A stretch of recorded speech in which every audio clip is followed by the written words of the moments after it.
That Sober Guy podcast contains adult content, merciless truth, and emotional nudity. Listener discretion is advised. I'm Shane Ramey. You're listening to That Sober Guy podcast, and we help people stay sober. If it's your first time listening, welcome. I'm so glad that you're here today. You can find more podcasts, more resources. You can also contact us by going to thatsoberguy.com. Be sure to follow us on Instagram at That Sober Guy Podcast. All the links from today's show will be in the show notes for you. Shout out to Humans Music. Always love the intro to this. Gets me so pumped. I'm in a great mood today. I hope we have some fun today. I hope you guys are having a great day, having some fun today too. My apologies for the lack of content the last couple weeks, but the Raymer family was on vacation, and we're going to talk a little bit about that today. Share some things, some thoughts, some experience. The title of today's show is You Won't Be a Kook Forever. You won't be a kook forever. Unless you still drive your car alone with a surgical mask on. You might be a kook if you do that. Just kidding, but not. What is a kook, you might say? What is a kook? Well, one whose ideas or actions are eccentric, fantastic, or insane. A screwball. Or a board sport participant who has a poor style or a poor skill. You might be a kook. We're going to get into a little bit more of what a kook is, why we titled that today. But before we do that, I just wanted to mention, I have some great Instagram accounts like at Kook Slams, at Kook of the Day OG for you to follow and check out. And we'll play one of those in a minute. That's called Yeah, Heidi. It's one of the funniest I think I've seen in a long time. But man, I've received so many messages from you guys lately, sharing your recovery, your sobriety.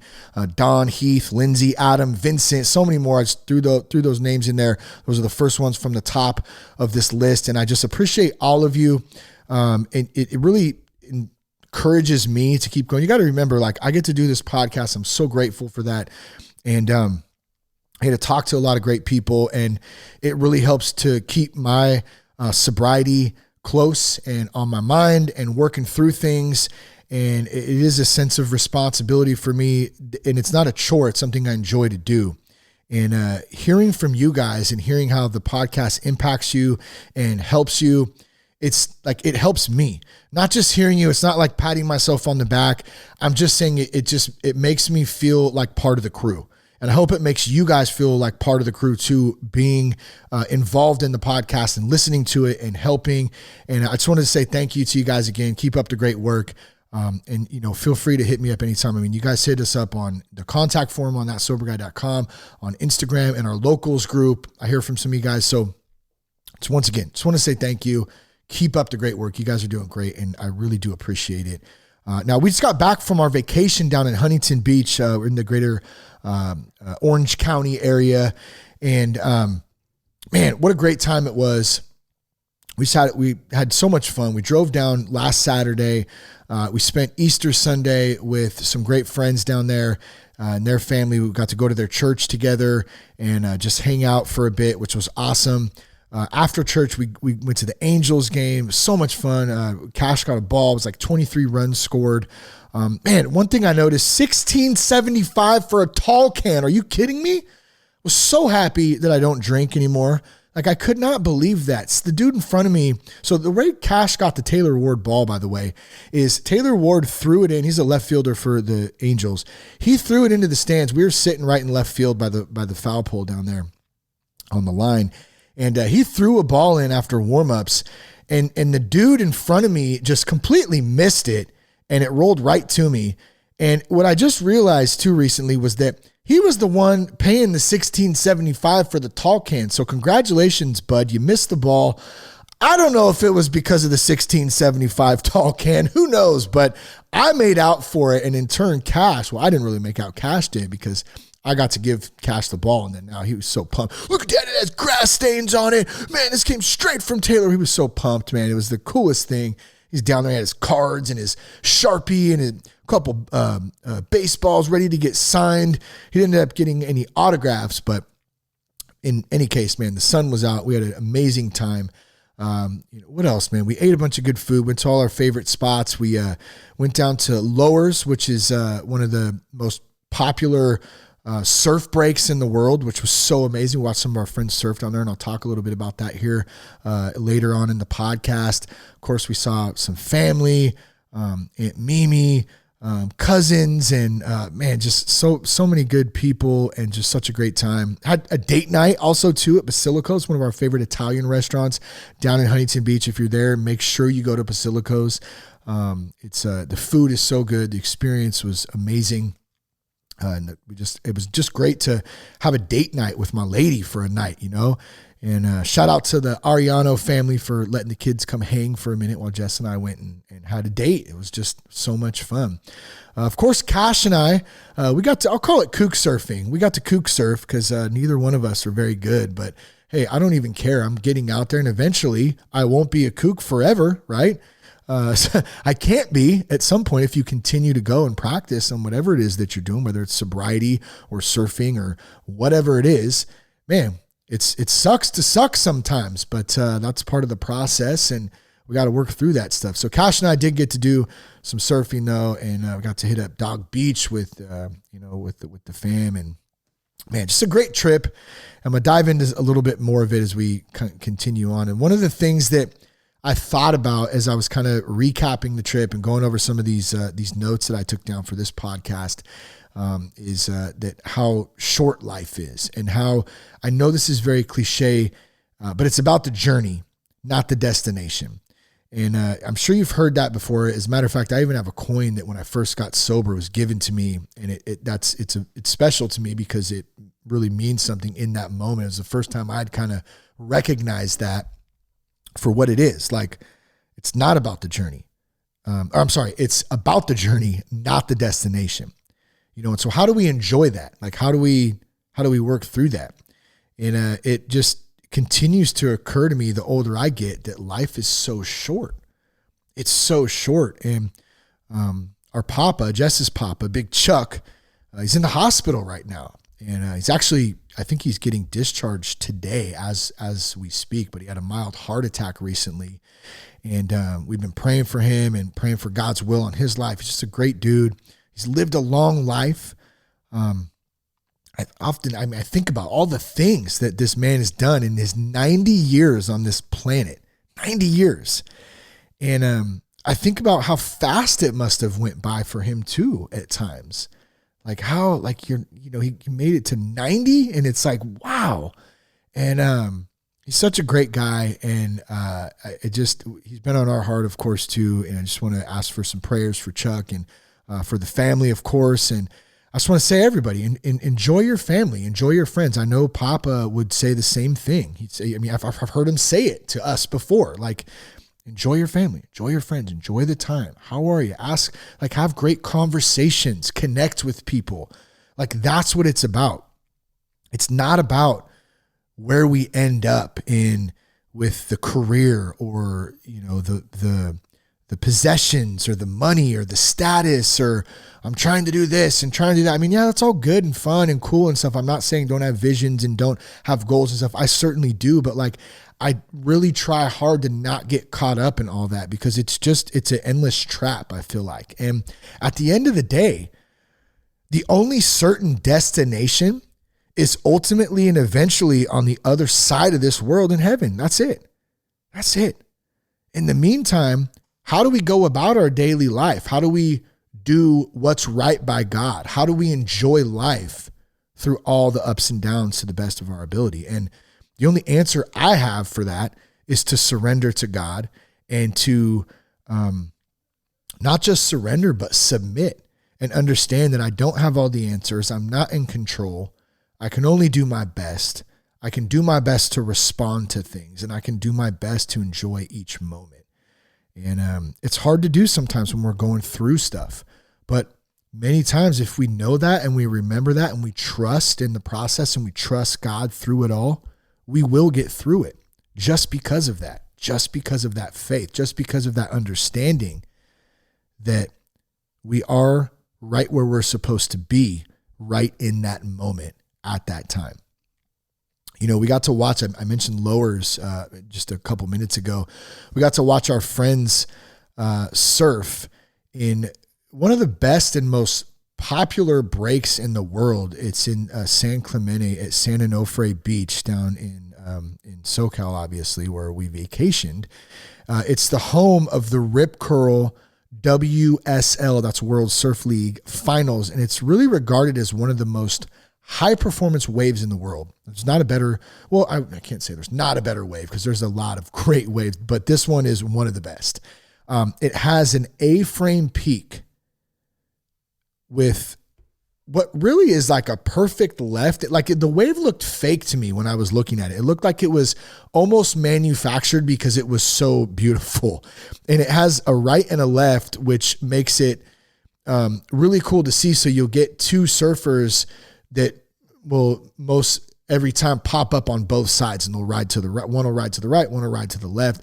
And it's just so cool to see. And shout out to our friends Mateo and Noah. We got to meet their surfing coach, Joel, and they invited Cash and I down to hang out and enjoy this experience. And we were actually, initially, we were just supposed to go down to Huntington and watch them surf a little bit that day. And that morning they said, oh man, we're going to Trestles. We're going to Lowers down in San Clemente. And I had stopped there a couple of years ago I went on with Noah and Mateo's dad, Matt, and them on a Bible study surf retreat down in Oceanside and for the weekend. And so on the way back from that, I had stopped at Lowers, and I think I checked out part of it, but it wasn't where I stopped at Trestles, and I didn't get to see Lowers in that time. But it was a cool spot. So I was a little familiar with it, but it's a very large area. Let's just put it like that. And so the reason I bring that up is when I said to the kids and stuff, yeah, let's go watch Mateo and Noah and show up and let's go check them out, watch them surf. And I've always wanted to see Lowers. It'd be really cool. Okay, cool. Let's do it. They were good sports about it. They were down. And so getting there though was a bit of a different journey. And so I parked at like Upper Trestles, which is there's a Carl's Jr. up there, which is a big mistake. Basically, I know you don't know where I'm talking about. Probably I keep saying it like you do, but I parked in the wrong damn spot pretty much right off the freeway, and which led to us having to hike down like a mile or two just to get to the beach, which the girls were so thrilled about. Yeah, they pretty much complained the whole time. And as like Lucy's 12 going on 13, so she just complains about everything anyways, which is normal. But Jess was a little irritated. She's having some pain in her leg and stuff. So we were walking, which I totally get. And I'm trying to be a good sport about it, but I'm irritated a little bit too because I'm like, dang, I messed up. I didn't know it was this long. Really want to see the boys surf and whatever. So let's just keep going. And as we're walking down this like bike path, really, trying to get to the beach, it's like under the freeway. And it's a hike, and there's people like striking by us on scooters and skateboards as we're walking. And I'm like, oh man, dude, this is taking forever. And we finally get to the beach. And then once we get there, I realize like, we're not at Lowers. We're like at Uppers, and Lowers is way down south down the beach. And so I'm a little more irritated at this point. The girls are quite a bit more irritated at this point, and I'm like, I finally realized we're in the wrong spot. And I go, hey, Lowers is like 2 miles down the beach that way. And they're like, well, we're not going anywhere. They put the blanket out. I said, okay, well, guess we have a decision to make. Cash, you want to hike down or what? Of course, Cash is down for whatever. He's like, yeah, Dad, let's go. So I'm like, all right, cool. So tell the girls, hey, here's the keys. We're hiking down that way. We're going to go find Lowers and see if we can find the boys.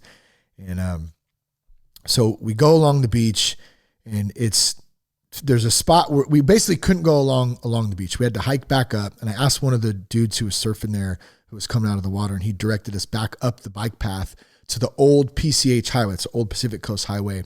And he goes, yeah, bro, go up the old PCH, and you'll follow that down for a while, and you'll go through the nostalgic Lowers Trail that you see on all the YouTube videos, cross the train tracks, and then head right down to the beach, and you'll see everybody. I'm like, yes, all right, here we go. We're going on an adventure, Cash. So Cash and I go for it.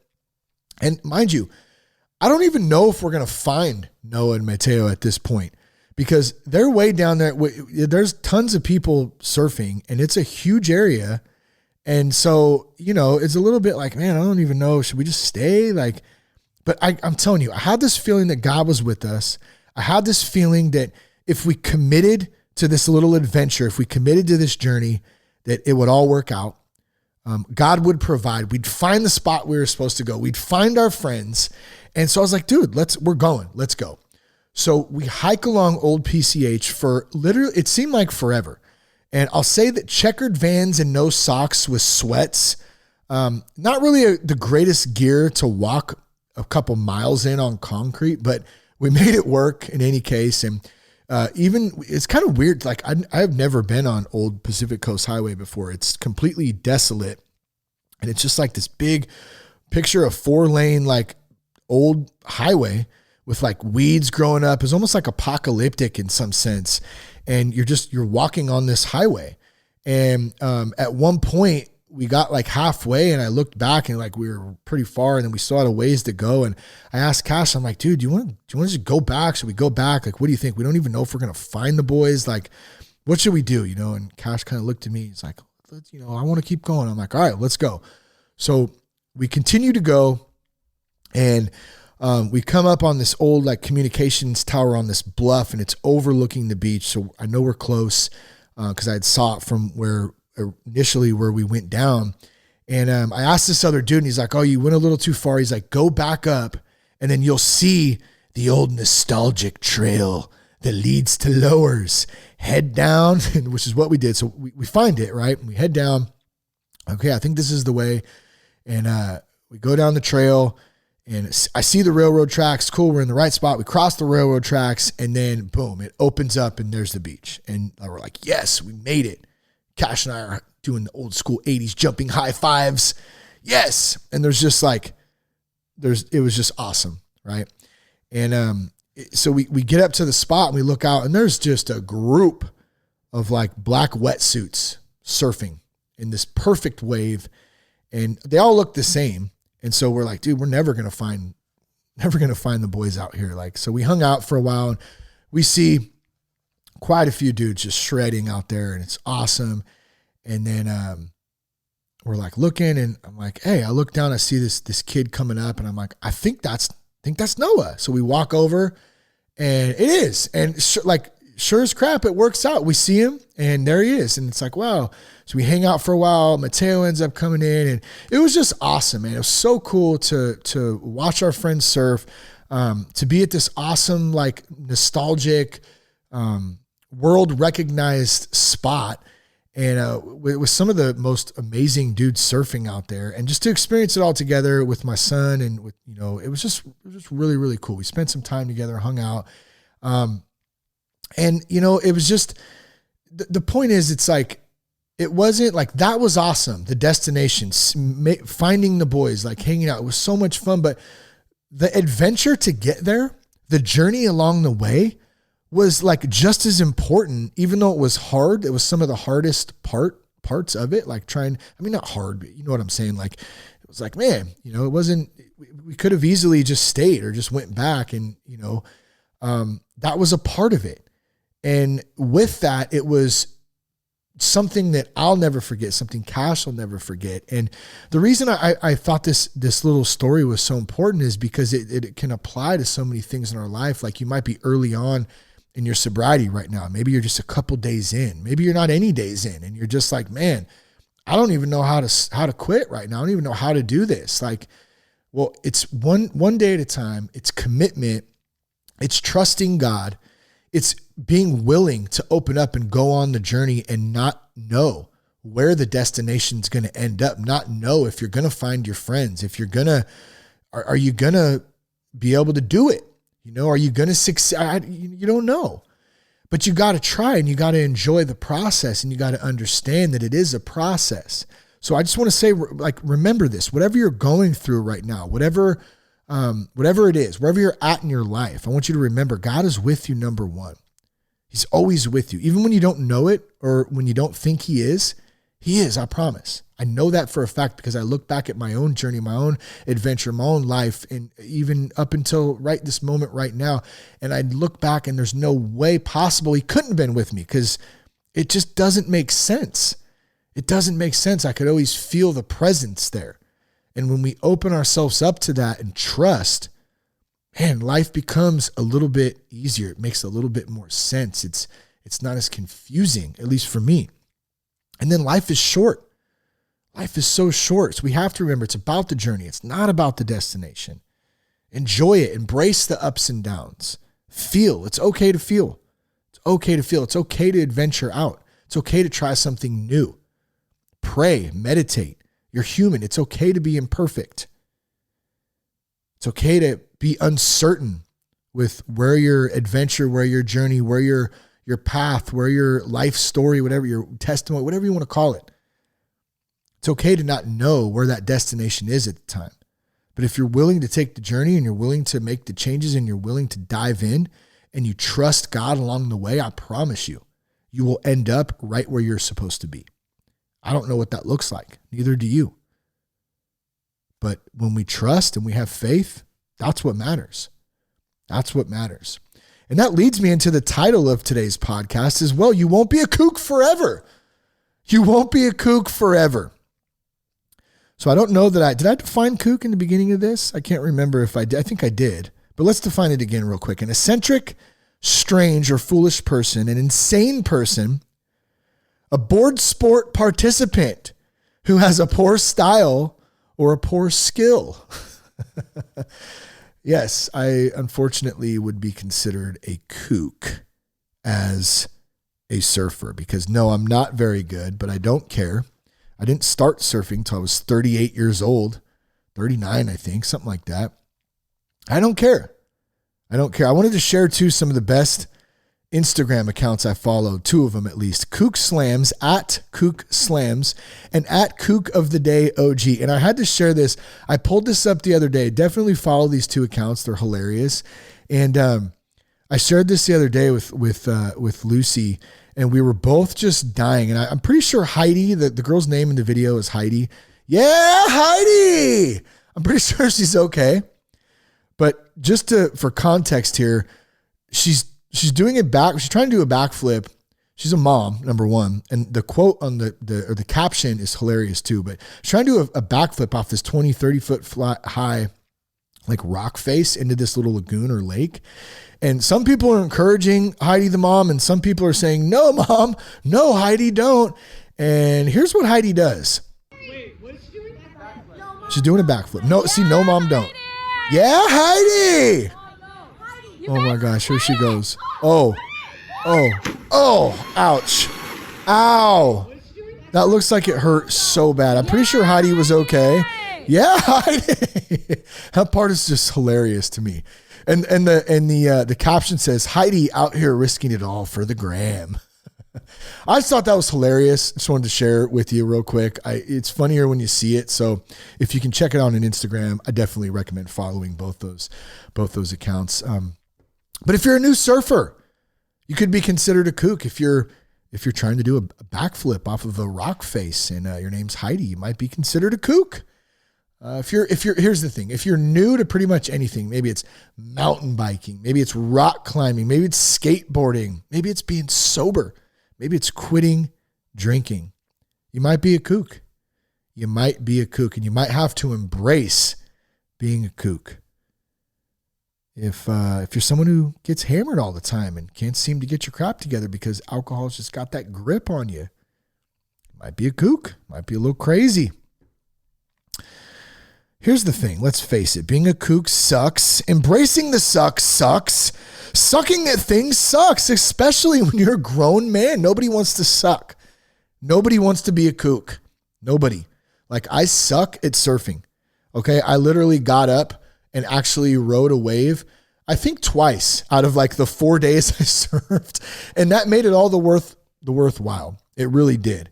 I'm a total kook. It sucks to admit, but I'm going to continue to go out. We're going to hit Pacifica. We're going to hit Santa Cruz. We're going to take some trips down south, of course, still. And I'm not going to quit. I'm going to keep doing it as often as I can.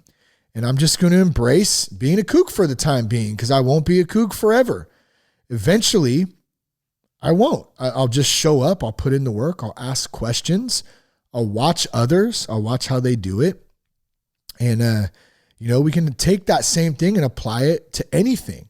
And we just have to be honest about it and kind of embrace it. And who cares? I don't care what anyone thinks. I care about my self, my self-worth, my amount of fun I want to have. I want to do something. I'm going to do it. Like, that's what I care about. I don't really care what anyone else thinks. Although it does suck sometimes to be out there, and, it does make, like, I got pissed off a couple times, I got to say. And I think that's good. I think it was a good pissed off. It's a challenging pissed off in some senses. But, let me give you an example. We like to surf at this place in Newport. It's called Blackie's, right? And it's kind of a kook spot in some days. We definitely don't surf lowers. Okay. Maybe one day, probably not, but who knows? I can still dream about that one day. Right. But Blackie's, it's a great little spot. We love it there as a family. We kick it there on the beach, play football, play catch, surf, go in the ocean, whatever. It's got restaurants, and it's a really fun little spot. And the weather this last week, the conditions were not ideal. It was cloudy. It was foggy. The water was cold. I have this 7. Oh yeah. You could also be a kook if you have a soft top surfboard as well. So I have a new soft top. It's a 7-foot board that I'm trying out instead of the 8-foot that I had before. The waves, like I said, they weren't great. They were decent enough though. And I still just got my butt kicked straight up. And I also, in my defense, I haven't attempted to surf in probably over a year at this point. And so this was one of the first times out, at least for the first day. But I watch other surfers. I ask questions to my friends who can actually surf really good. I watch YouTube videos. I study. One of the things that I love so much about surfing is not just trying to stand up and catch a wave. I really love learning about the ocean. I love learning about how to watch the waves coming in, the swells, that, the whole science of the ocean, and I think is it marine biology, I believe. So I can try to sound like I know what the heck I'm talking about a little bit. I love it. Dolphins out there swimming, and just salt water on your skin, and just the cold. And it does something to your spirit sitting out there in the unknown below you. There's some sort of rush and some sort of freedom. It's the best way I can describe it. So for me, it really is much more than just standing up on a surfboard on a wave. It's a whole experience. And when I put it like that, even as I talk it out right now, it's so much more to me than just hey, I surf and I stand up on a board, and that's awesome.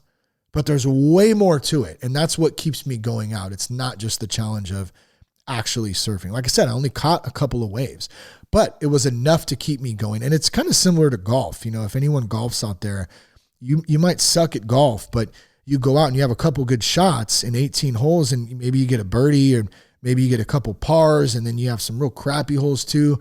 That birdie or those couple pars, those good shots, those keep you going. It's kind of the same thing with anything we do. But what's the point to this? Raymer, what's the point? I've already said this, but I'm going to say it again. We have to suck sometimes. We have to be the new guy sometimes, even when it means looking stupid, being uncomfortable, sucking, looking dumb, feeling less confident because there's other people doing things really well and we're not doing it that well. We have to be willing to suck and to work through that and continue to practice whatever it is that we're doing. That's what makes us grow. That's what makes us change. If you're the new guy who just quit drinking, embrace that shit. Own it. Suck at it at first. It's okay. Maybe you go back and forth a couple times. Maybe you've gone back and forth a bunch of times. You quit for 2 weeks and you're back at it. I did the same thing. I had multiple times where I quit, be back, quit, be back, quit, be back. Just going to smoke weed. Not going to drink. Back to drinking. Not going to smoke weed. Only going to drink. It's just this problem. Not going to do drugs. Just go down the list of things. That's part of it. We suck sometimes and we have to own it. And the more that we do that, the more we continue showing up, the more we put reps in.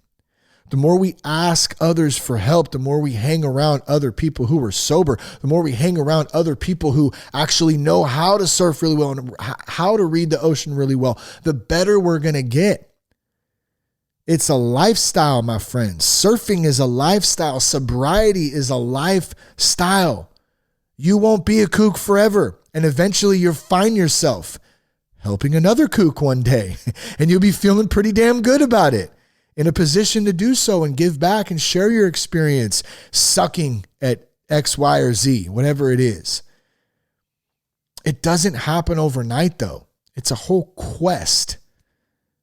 I kept saying journey, and I hate that word for some in particular reason. So quest, we're going to change it. Actually, no, we're not. I'm not going to be that guy. I'm going to change it up. I do that sometimes. No, we'll keep it journey, whatever. I know it's a cliche word. A lot of people hate it, but it's not about the journey. I'm sorry. It's about the journey. It's not about the destination. Twice I said that, but you know what I mean? It's about the journey. Okay. And it doesn't, I want to say that again. It doesn't happen overnight. Okay. It doesn't happen overnight. And we got to show up. We got to suck sometimes and just keep at it. Hang around people that you want to be like, that you want. Like you see somebody that has something that you want, talk to that person. Ask them how they got there. How did you do that? How do I do that? What are some things that worked? What are some things that haven't worked? Step out of your comfort zone. Get uncomfortable. Suck and embrace the suck sometimes. Please do it for yourself. Do it for your family. Go all in. Push the chips in and go for it and quit making excuses and just get after it. Okay? It's not about the fish taco. Wait, what? It's not about the fish taco. How many times have you gotten angry at something or someone for the stupidest thing? We're going to switch gears here a little bit. How many times have you gotten angry at something or someone for the dumbest thing, the stupidest thing? Many times it's driving, right? Sometimes it's driving too fast. Sometimes someone's driving too slow. Sometimes they cut us off. They ride our ass. You know, and you flip, maybe you're flipping the bird, you're yelling, maybe you smack your steering wheel. Hopefully you don't do that. If you do, you're probably like many of us who've done stupid things while we're angry sometimes in driving. It's just like the first example that came to mind. But the point is, there's sometimes like little things can happen and they just make us irritated. They make us restless. They make us discontent, as some literature might explain. And really just plain pissed off. Let's just leave it at that. Like sometimes things piss us off. And a lot of the time they're little stupid things. But here's the thing. We have a choice. We have a choice. And most of the time, that thing or that someone or that situation that really pisses us off is really something inside of ourselves that is looking and wanting to be pissed off because of some other unresolved issue. Some other unresolved issue. So if we aren't in a good place spiritually, if we're not in a good place emotionally, the littlest things, they're going to piss us off, period. They're going to ruin our day. And guess what? That's not on the external thing that allegedly pissed us off or allegedly ruined our day. Guess what? That's on us for allowing that person, place, or thing to piss us off. Do you see where the personal responsibility comes in that? It's very difficult to do for many people. Including myself. I'm not saying I got it all figured out by any means, because I have to check myself sometimes and go, wait a minute, let's map this little situation out and recap here what's going on and get real about it. Because I can do the same thing. Even after not drinking for a long time and doing a lot of work through a lot of this stuff, like it's a natural human tendency. So I guess point being is to don't beat yourself up over it. That's not what I'm saying. It's the recognition where we're at. And I wanted to share a quick example of this that came while we were down on vacation again at one of our favorite taco spots and restaurants. I'll just save the name just to be respectful here because it's still a great place. But so we go to our place. It's one of our favorite spots down there. They got the best 5150 sauce on the West Coast, I think. It's one of my favorites. And I order We all order, right? We're excited to be there. We haven't been there in a while, and get some good tacos. And I order a chicken, a steak, and a breaded fish taco. And so we get our order. We go to sit down, and I got a chicken, and I got the steak, but the fish taco was the wrong one. It wasn't the one that I ordered. There's a couple different ones. So I'm a little irritated. Not a big deal though, because I recognize like it's not a reason to be irritated, Shane. Like relax, like just go trade the taco out. Okay, cool. Working my program there, right? I'm doing my training, my practice. I got this. And to be honest, I probably should have just eaten the damn taco anyways, because it really wasn't like that much of a difference. And the one that they gave me was probably better for me anyways, because it wasn't fried. But anyways, I go in and I tell the dudes who are at the counter, who may or may have not just had a couple of bong rips there, but I'm just speculating there. And hey, whatever, to each his own. But I said, hey, man, guys, gave me the wrong taco. I ordered this one. You guys gave me that one. They just looked confused. A little bit. And so I kind of had to finally tell him, like, do you want me to bring the old taco in? Do you want me to exchange it out for it? Like, what do you want me to do? They go, yeah. Maybe go grab it and bring it back in and we'll make you another one. I'm like, sweet. So I go out, get the taco, put it on a napkin, bring it back in. Here's the taco. And I just kind of stand there for a minute because I'm thinking they're going to make the taco right there. It's going to be a few minutes, man. All right, cool. So I go back outside, sit down, we're eating, hanging out. Everyone finishes their food. I finished my tacos, the kids finished their stuff. Like they're just about to be finished. I'm like, dude, still never made a taco. I'm like, all right. So I go back in and there's nothing there. And I finally just say, hey, bro, like, it's cool. Can you just make me another chicken one? He's like, oh, I'm sorry, man. I told him to make the fish one, but I guess he didn't. I'm just like, no big deal. So he gets the chicken one and I go out and eat my dumb chicken taco, and there it is, right? And I know this example is kind of goofy, but I feel like it's relevant on how like sometimes the dumbest things have the potential to set us off and allow ourselves like to literally ruin our own day while blaming something or someone else. Like I could have gotten so pissed about this, and probably back in the day, and I know plenty of people who this would have ruined their day. What, you gave me the wrong taco? Oh, man, I've been waiting here for 15 minutes. So my whole family just finished their whole meal, and where's my taco? Like, I see people do that, and they act like that, and it's absolutely ridiculous. And it's not like, shit happens sometimes. Like, get over it. Get over yourself. Like, it's not a big deal. And I'm not saying we don't get a little irritated sometimes. Like, we do. But like, at the end of the day, are you really going to let the wrong taco ruin your day? I should have titled this too, It's Not About the Fish Taco. So you won't be a kook forever, and it's not about the fish taco. It's about something else. We have a choice on how we respond. And notice how I say respond, not react. How we respond. I had to respond in that situation because I could have gotten pissed off and reacted to it. Man, you moved my taco. What? Like, no. I don't do that. I can choose to get pissed off, or I can choose to go with the flow and let things be just the way they're supposed to be, even though sometimes they don't work out like I want them to be. That's life. It also doesn't mean I let people walk all over me. I have boundaries, and I know when to speak up. If there's a serious situation that needs to be addressed, I will definitely do that. But I constantly have to be practicing my spiritual fitness, my emotional fitness, my connection with God every day in order to deal with things like the wrong fish taco. Do we understand? So take the fish taco story, please, and apply it to whatever stupid thing irritates you, whatever stupid person that you're dealing with in your life that is irritating and you can't stand. And try to understand that we have some responsibility in every situation, no matter if it's our fault or if it's not our fault. And that's just life. And we're all trying to do the best we can.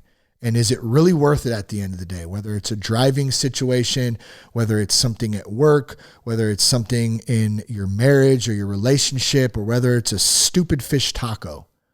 Like, is it worth it? Your peace, your joy, your happiness, your sobriety, your spiritual relationship with God. Like, is it worth jeopardizing? And 9 times out of 10, I'm going to say no, it doesn't. So how do we practice spiritual, emotional, physical fitness on the daily? We show up. We put the reps in every day, a little bit at a time, one day at a time. We show up. We put in work. Just show up. Like, I don't go to the gym every day and just get in great shape overnight. It takes weeks and months and years to continue to be in great physical shape. It takes putting reps in, even when you don't want to go, when you don't want to show up, when you don't want to be there. You have to show up. It's the same thing with sobriety. You have to show up. You have to put the reps in every day. You have to practice. You have to hang around people who encourage you, who are sober as well, who want to be there to support you a little bit at a time, one day at a time. And we have to understand, I'm going to put this very blunt, one day we're going to die.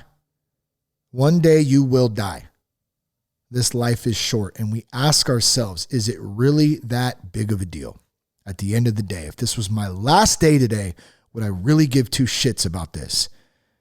And when it comes to the fish taco, absolutely not. That's the stupidest thing ever to get upset about. And thank God I have enough experience now and just support. And I've had so many people help me along the way and to get to this point where that really is not that big of a deal to me anymore. And stuff like that ruins people's day on the daily. And if that's you and you're going through something, ask yourself, is it really that big of a deal? Maybe it is. There is that one time where it is a big deal. And man, handle business when that's it. And I get it. But man, got to put the work in. Got to put the work in. I hope something spoke to you today. Thank you for listening. You can follow us on Instagram at That Sober Guy Podcast. Check out the 30-day Quit Drinking Dude Challenge too. 30 podcasts in 30 days to help you quit drinking, keep you accountable, become the father, husband, and leader you were born to be. You can go to thatsoberguy.com, sign up and get $10 off. I love you guys. Peace, love, and respect. Keep your blood clean.